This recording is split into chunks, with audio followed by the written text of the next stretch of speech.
Welcome to the I.T Career Energizer podcast. For anyone who wants to build and grow a career in IT, develop and improve your strengths and skills, be inspired and motivated by the successes of others, manage your career progression, and achieve your IT career goals. And now, your host, Phil Burgess. Hi, Phil here. Just before we hear from today's guest, I wanted to let you know that I have an update for you about some significant changes to the show. I'll be telling you about these at the end of today's episode, so please keep listening through to the end. In the meantime, I hope you enjoyed today's episode, which is coming up right now. Welcome to episode 78 of the IT Career Energizer podcast. My guest on today's show is Andy Hunt. Andy is a programmer turned consultant, author, and publisher. He's authored a dozen books, including the best-selling The Pragmatic Programmer, was one of the 17 authors of the Agile Manifesto and founders of the Agile Alliance, and co-founded the Pragmatic Bookshelf, publishing award-winning and critically acclaimed books for software developers. So Andy, can I ask you to expand on that brief introduction and tell us a little bit more about yourself? Absolutely. So, as it says there, I started off as a programmer back in the days when, before there was an @ sign for email address. You had bang paths to IHNP4, and that's how email worked. So this was about the time when dinosaurs grazed at the windows, But, I got started. I had a real interest in electronics, radio electronics at the time, built Heathkits as a kid. Very interested in the early computers with the S100 BUS and CPM and that era of things. And really loved how programming lets you sort of go in and kind of create your own world. That's still kind of the most interesting aspect of it is sort of the world building. Now, it was easier back then when, writing software was you could sit down, write a couple files, and it was much more self-contained than it is these days. Now, I laugh, almost every book that we get that's anywhere in the JavaScript space starts with about 8 pages of, NPM nonsense of all this stuff you've got to download. And, it's about half the internet each time. So that's kind of a very, very different world than it used to be. Can you maybe share a unique career tip with the IT Career Energizer audience? One they probably should know and maybe don't? Absolutely. Well, I'll double your money. I'll actually give you 2 tips that are sort of related. So back in about 2008 or so, I wrote a book called Pragmatic Thinking and Learning.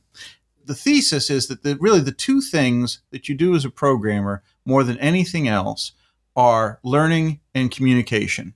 That's what it's all about. We communicate to the machine, we communicate to each other, to end users, to gather requirements, to learn requirements, and it's all learning. Besides the tech stacks and the latest language du jour, the latest framework, that sort of thing, you're learning how the evolving system behaves. You're learning how your team behaves. You're learning what the end users, how they work, what they expect, what the market demands. So we're all about learning and communication. Those are the important things. So the first tip is never stop learning. When you come across something unfamiliar, a term you don't know, a framework you've never heard of, a new language, look it up. Google's right there. It's on your phone. It's right on your screen. Take the 5 seconds when something you're unfamiliar with comes up and see what it is. Look into it. Look more into it if it's something interesting or something that you might have to work with. So always take that extra step and pursue, sort of the unfamiliar. That's part 1. Part 2, and this is probably the biggest, this makes the biggest difference, I think, for people who are successful and people who aren't, is to always write down your ideas. Carry something with you always where you can jot down a quick note. It doesn't even have to be electronic. In fact, it might even be better if it's not. Carry a golf pencil and a folded up sheet of paper. Use an app on your phone. Send yourself a voicemail. Whatever it is that you have with you all the time, because what I discovered in the research for that book, and it explains in some detail, is that most of the interesting creative processes in the brain are asynchronous. So, it's like if I asked you a rock trivia question, you might not know it right away, but then 2 or 3 days later, you'd be in the shower or mowing the lawn or something. And, oh, of course, it was, such and such, right? That happens to us all the time. And that's because of just the nature of the wiring in the brain. So you get these interesting ideas or, the seeds of really great ideas kind of randomly. But especially when you're not at the computer and not at work. So you need something with you to jot them down, because the danger is, of course, especially you're commuting, you're on the train, you're making breakfast or whatever. It's like, oh, I had this great idea. I'll remember that for later. No, you won't. I won't. You won't. It's not going to happen. So that's the biggest thing to sort of realize is that, no, you're not going to remember it later. Jot it down. And then when you have a chance later, when you're at the computer, when you're working, whatever, follow up on it, make a note somewhere else more permanently, do some research on it, do whatever you need to do with it. But that idea of capturing those very brief incandescent moments that flicker across your consciousness, that's really key to capturing the great ideas that you have, but that most people just lose. Yeah. I've spoken to a few people who do all sorts of things in terms of keeping notes. Personally, I use notes on my phone, but I hear of people who have pads by the side of the bed when they wake up in the middle of the night with a great idea, they scribble it down. So, yes, I totally agree. Absolutely. In fact, for a while there, I've gotten out of the habit, and I really should get back into it. I actually had a pen by the side of the bed that had a built-in light. Oh, yes. It was like a mechanical pencil. When you pressed it down, a little like ring light around the lead would light up so you could see to write your note without turning the lights on or using a flashlight or anything. Can you maybe tell us about your worst IT career moment and what you learned from that experience? Yes. There were a couple. Everyone has their ups and downs. There were two that kind of really stuck with me. Very early in my career, it was only my maybe second or third job out of college, somewhere in there. The position that I'd been hired for, in between the time I got hired and I started the job, the person I'd interviewed with had been fired and the position was eliminated. So they put me in sort of a, to them, close, sort of position in another group. You remember the old movie Joe versus the Volcano? Oh, yeah. Tom Hanks. Yeah, Tom Hanks. In the very beginning of that movie, they had what I thought was the absolute perfect picture of this particular corporation, right? The horrible fluorescent lights, the buzzing, the green. It was like a hellmouth. It was just an awful, awful place. And about a year after I'd started, they went out of business, basically. They shut down the entire division and laid off, I don't know, a couple thousand people maybe. Right. That made an impact on me. That was the last time I worked as a captive employee for a large company. I worked for a couple smaller companies after that and then went out on my own. But that really, to me, made an impact that, the myth of working for a big company and having stability is just a myth. You're not stable with a big company. You're not necessarily stable with a small startup either. So, in terms of career preparation, you really can't count on, the organization being there for you for any number of reasons. And again, I was young and dumb, so this was, this kind of made an impact on me.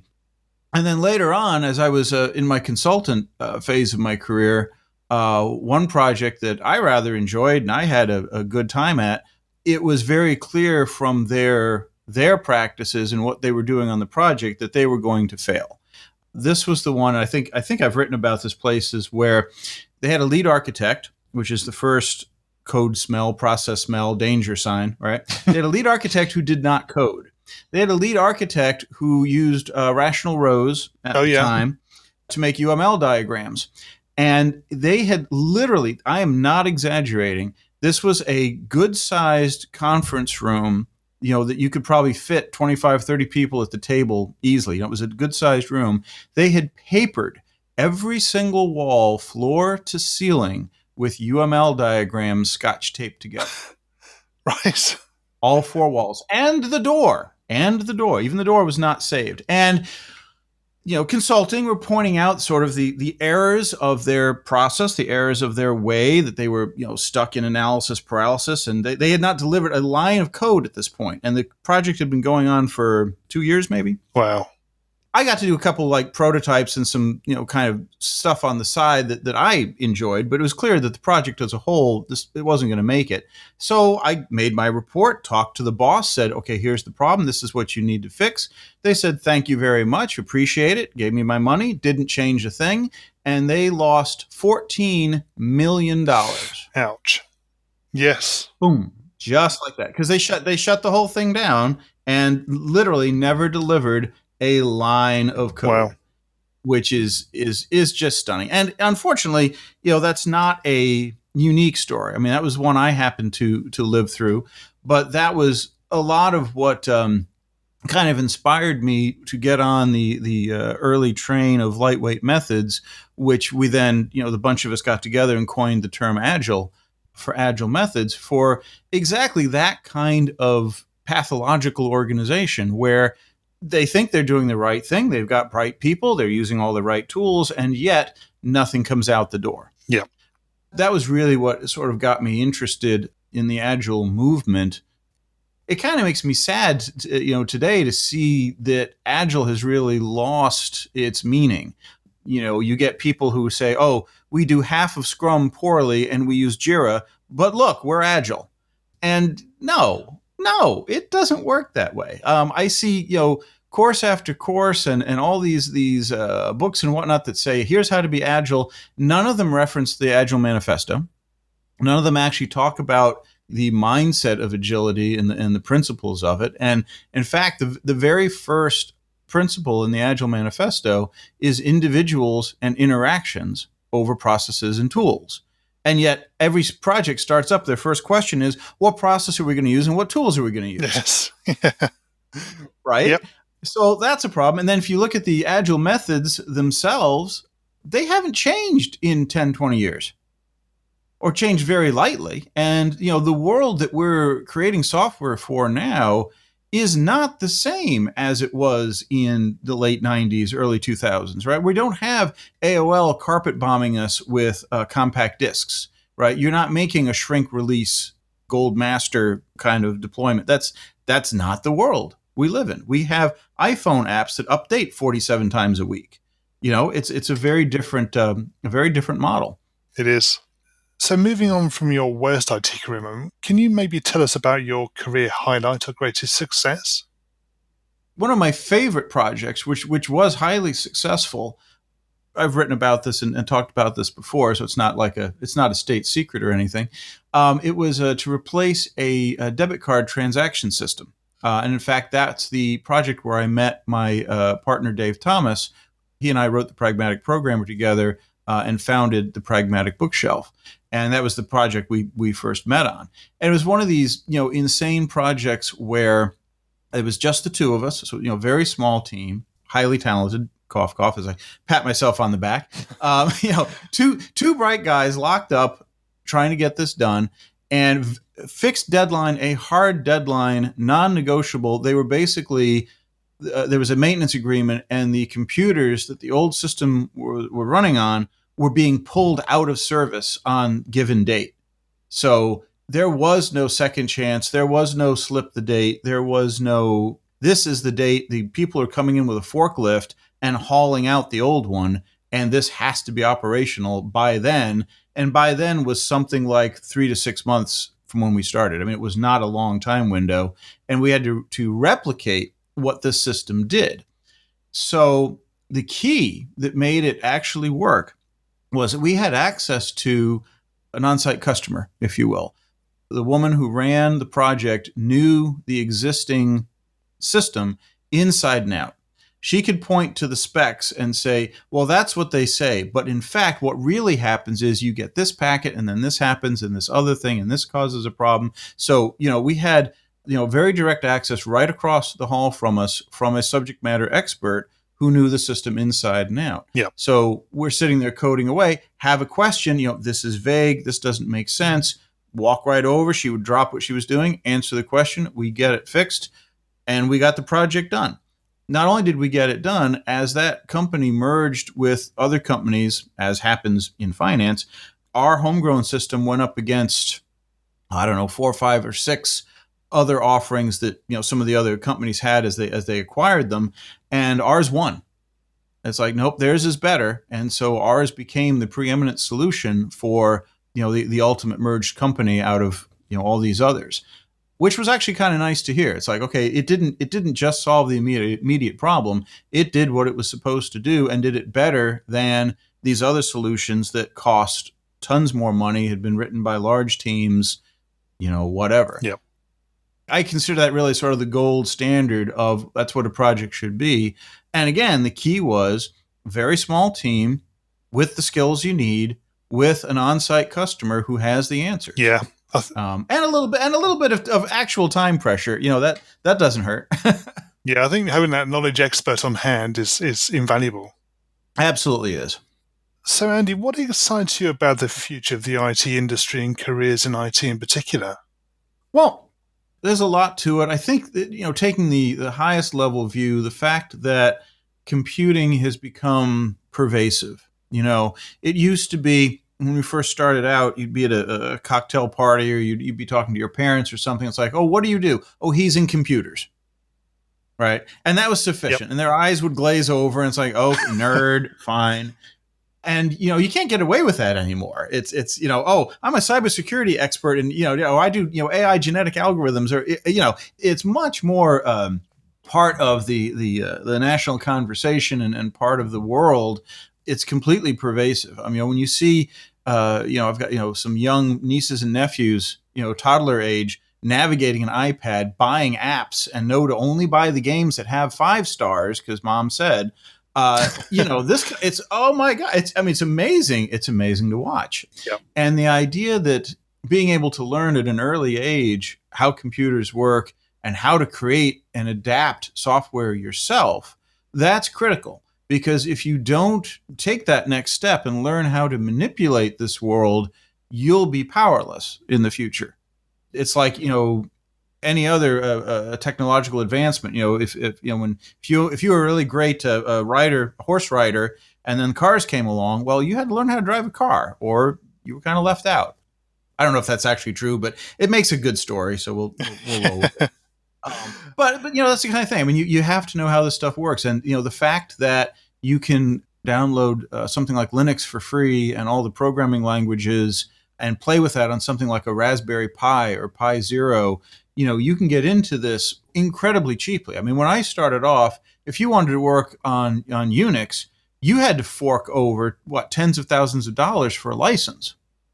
Early in my career, Dr. Dobbs Journal, Byte Magazine, all the publications at the time had their ads were for languages, for compilers. That C compiler, $495. Yep. Turbo Pascal, when it came out, was brilliant. It was $79, and it included an IDE and a multipass compiler. It's like, oh my God, that's genius. At the time, that was a real breakthrough. And now it's like, well, you can get the hardware and any language you've ever heard of, and just download it. So I think that's pretty exciting and pretty remarkable. And I think we've barely scratched the surface of where we can go with that. We're going to go into the reveal round now. I'll ask you a few questions and find out a bit more about you and the way you think. Are you ready for this? Shoot. So what first attracted you to a career in IT? I actually remember exactly what it was, which is strange, but it's just one of those things. I was at like a Radio Shack looking for something else at the time, probably like a cassette player or, whatever. And there was a book there. It was some sort of a primer on microcomputers. So this was mid-'70s, and they were waxing poetic about advances in large-scale integration, being able to make LSI integrated circuit chips, and how that was going to proverbially shrink the room-sized computer down to something only the size of a refrigerator or so. Yeah. And what an amazing difference this was going to make in the world. And it had little stuff on like an intro to Boolean logic and binary numbers and sort of that level of kind of real basics of how this kind of stuff worked. And I was fascinated. I thought this was as cool as any science fiction that I'd read, except this was real, and the authors certainly seemed convinced this was something that was going to happen. So, all right, that sounded interesting, and that kind of whet my appetite And then I went from there. What is the best career advice you've ever received? Don't focus solely on the technology. Yeah. The tech comes and goes. The tech comes and goes. The companies behind the tech come and go. I had arguments with people for years that, Sun Microsystems was a bastion of the computing world, and they would never go away. And who? Right? They're gone. The giants of the old days, DEC, Sun, all these companies, Silicon Graphics, bless their heart. All these, once massive companies, they're gone. Yeah. They're not around anymore. The languages that, people favored, they're not so popular anymore. And the hot new ones are up. The stuff you learn in college, you probably will not use, more than the first couple years out in the world, just because things change. So the tech comes and goes. That's fine. You need to know the basics. You need to understand how it all works at the lowest level. And then, okay, this is kind of a Lispy implementation. This is kind of a message passing thing. This is whatever. It becomes much easier to navigate the new things that come along. But that's all the easy part. The hard part is, although the tech keeps improving, people are still people. And we are deeply flawed creatures. We are not like these brilliant computers that we work with. We have got major cognitive processing issues. If you look at the cognitive biases page on Wikipedia, it lists 90 common bugs in the software, bugs in our thinking that people experience. And you read through this, and it's like, oh, okay, yep, I've done that. And look, here's 6. Hey, those 6, that's Fox News right there, all 6 in a row, Yep. or whatever. It's astonishing that when you start looking at the research and start looking into this, it's like, it is really an astonishing wonder that we have built any kind of functional civilization at all. We're doing pretty good for a bunch of apes. Is the bottom line. Yeah. So that's great, but you need to know how to work with that. You need to know how to navigate that. You need to realize, when your boss is being overly emotional or overwrought or not being logical, because we're not logical creatures. We don't make purchases based on logic. We don't vote based on logic. We don't choose a mate based on logic, but we think we do. And that's kind of the big danger. We think, well, I'm very educated and rational, and yeah, no, you're not. I'm not. No, you're not. We're not. Get over it. We're just not. So the more that you can come to understand how people actually function and work, and especially in group and organizational settings, the so-called soft skills or people skills, soft implies that it's easy. It's not. Those skills are very hard. People are much harder to program and deal with than computers, but this is the world we're in. This is what you've got to learn to do. If you focus solely on the tech, you're going to get steamrolled. If you were to begin your IT career right now, what would you be doing? AI. Uh-huh. AI, genetic algorithms, machine learning, that whole world. It's interesting to watch. My son's in college at the moment in computer science, and he started very young. He was in 6th, 7th grade when, for a casual physics assignment, they had to write a bit of AI that would learn how to walk using a physics simulation. So he was in 6th grade, and they had this physics assignment to have this thing that would learn how to walk within this physics engine. It was like a pair of stick legs, kind of a simulation. And it turned out the way he did it, there was a bug in the physics library, and his neural net learned how to fly. Wow. Which I know, right? And so Skynet, right? This is how it happens. Yes. So, on the one hand, it's very cool to be exposed to that. This is what he was learning in, middle school, early high school sort of things. And then there's also a bit of a cautionary tale there, because that is how this technology works. It will exploit anything it can to meet the goal, whether that's something you intended or not. There's stories about, systems on chips exploiting quantum effects on that particular chip die, on that CPU, and then whatever was trained on that, you put it on another machine and it doesn't work. It can be that specific. So It's fascinating stuff. Again, we've barely scratched the surface, I think, of what's possible and where we can go with that. So overall, very exciting. And what career objectives are you currently focusing on? Retirement. Right.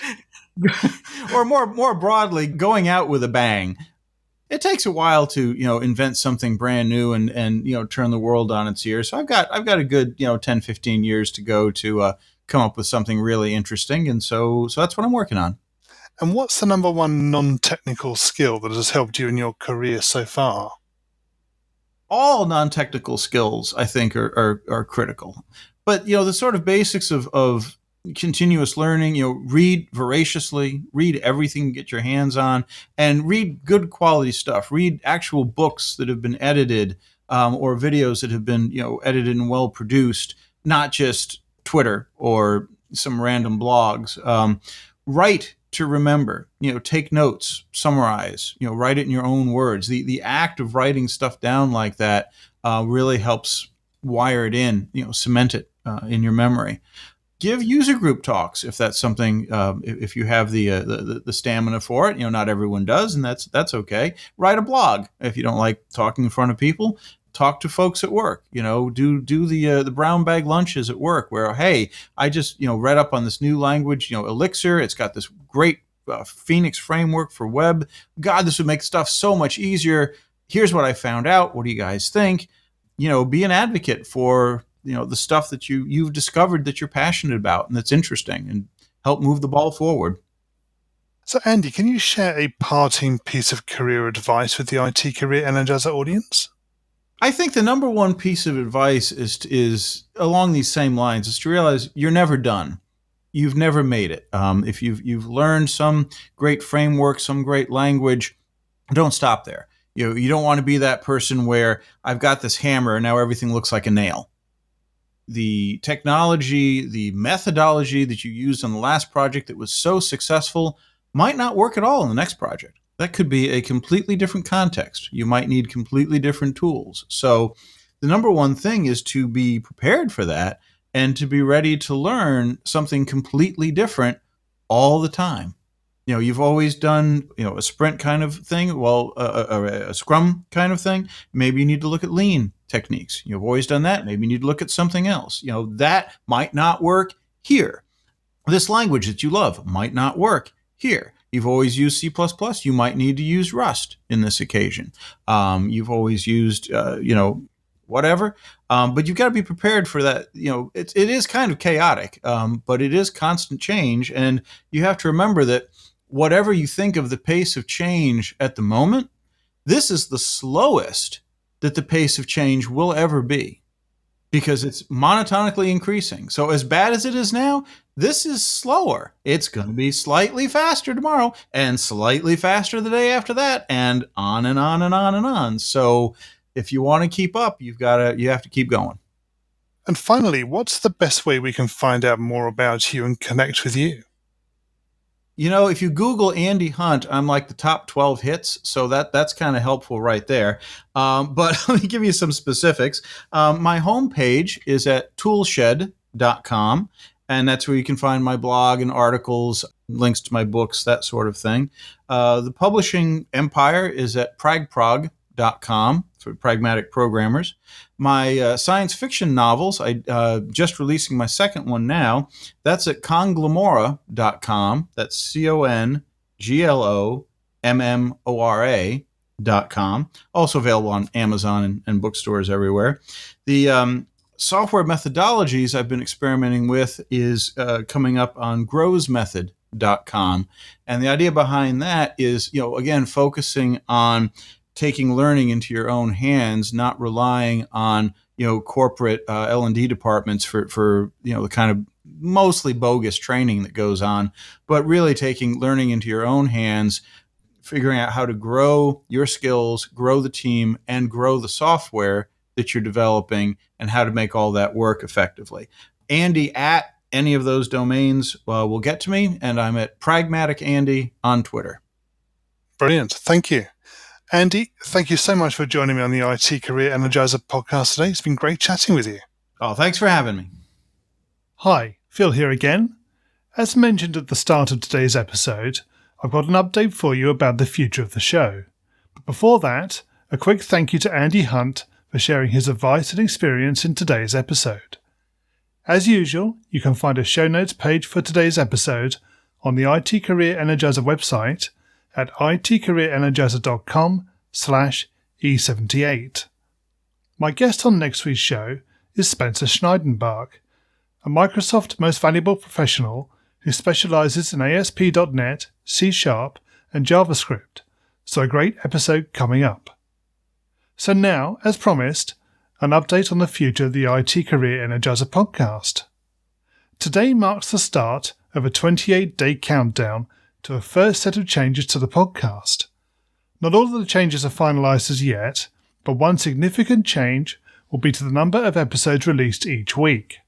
Rather than just one episode per week, the show will be moving to a 3 episodes per week schedule, so that you get to hear about the experiences and career tips from even more great guests.